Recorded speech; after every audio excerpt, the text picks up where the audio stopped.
Hello everyone and welcome back for our history lesson 3, the Delhi Sultans. We start with part 3. So here we are going to discuss something about hinterlands and garrison towns. So how these Delhi Sultans started expanding their empire.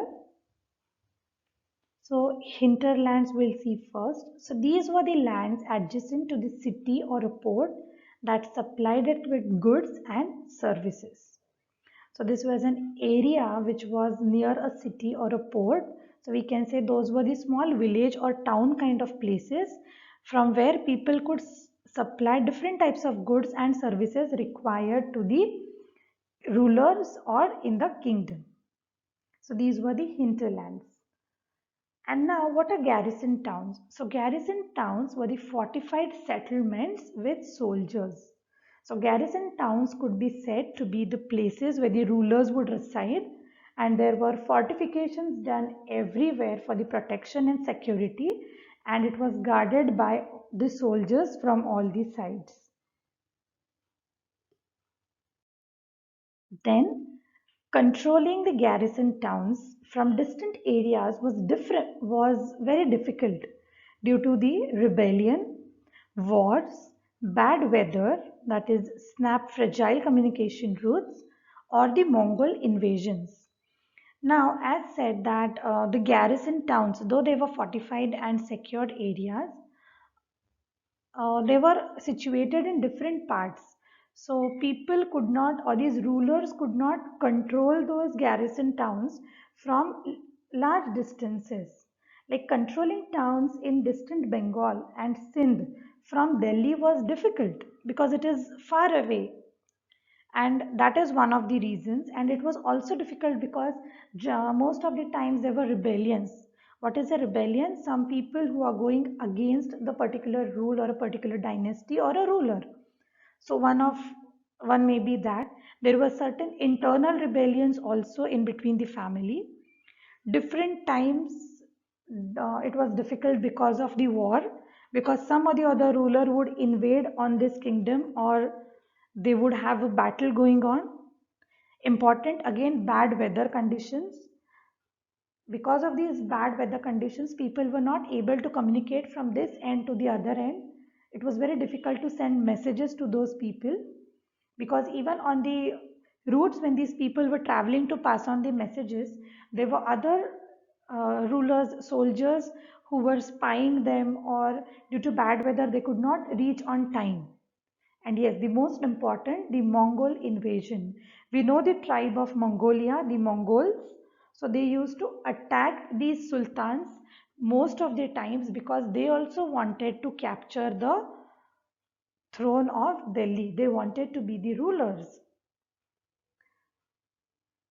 To stop all these, the sultans planned some campaigns along the interior and exterior frontier. So, to protect from all these things, some of the sultans like Ghiyazuddin Balban, Alauddin Khilji, and Muhammad Tughlaq, they tried to plan certain campaigns, because during these rulers' rule, the expansion was done tremendously. So, what steps did these sultans take? What were the plans that they made? Let's see. Yes. First, the campaigns along the interior frontier. They started consolidating the hinterlands of the garrison towns. So, these were the different hinterlands which were there, the small villages or small areas. First, they were consolidated like garrison towns. That means they were also controlled and guarded by soldiers and with proper fortifications. The next was clearing the forest in the areas near Ganga, Yamuna, and then expelling the hunter gatherers and pastoralists from their habitat. So, first thing what they did, they started clearing the forest in the areas near Ganga and Yamuna. They asked those hunter gatherers and pastoralists to move away from their natural habitat. They were expelled, they were removed from that place. And what was done? These lands were given to the peasants and agricultural agriculture was encouraged. So peasants were encouraged to farm in those lands because it was in the areas near Ganga and Yamuna. So a very fertile land was available so that these areas or these farmers could immediately supply the food to the kingdom or to the garrison town. So that was the reason why the hunter gatherers and pastoralists were expelled. New fortresses and towns were established to protect trade routes and promote regional trade. So they promoted the regional trade, and also to protect the trade route, they started building fortifications and new towns were also established. So these were some of the steps planned by the sultans for the interior frontier to be safeguarded. Then we move on to the exterior frontier.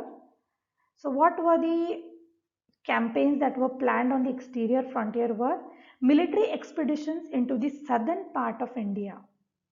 So most of the times these people from the northern part, they were having expeditions in the southern part of India. And what was the important aim of that? It was capturing of elephants, horses, slaves, and also the precious metals were taken away from southern India to the capital of the rulers.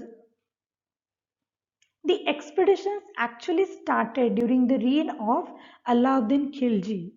So Alauddin Khilji, an important ruler in the Delhi Sultanate period, it was during his reign or his rule when these expeditions were started on a large scale, whereas it was almost put to an end during the reign of Muhammad bin Tughlaq.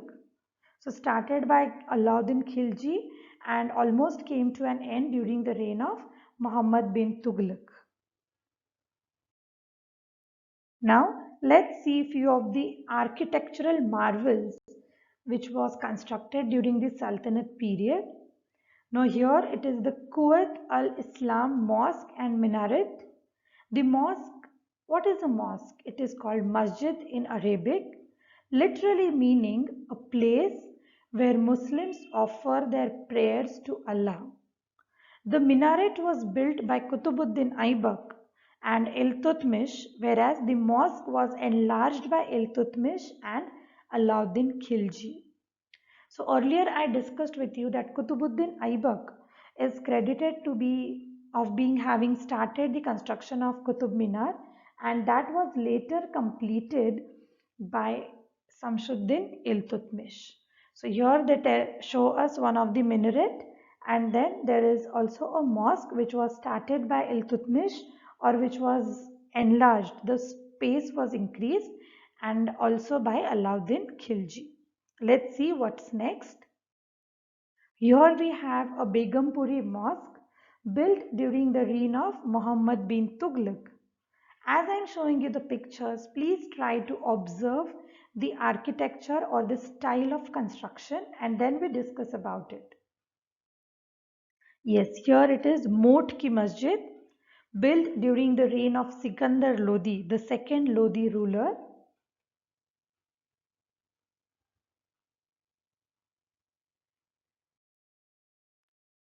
So this is one of the masjid constructed by Jalal Khan Jalali, who was a poet and a saint in the court of Lodis and Humayun, especially Sikandar Lodi and Humayun.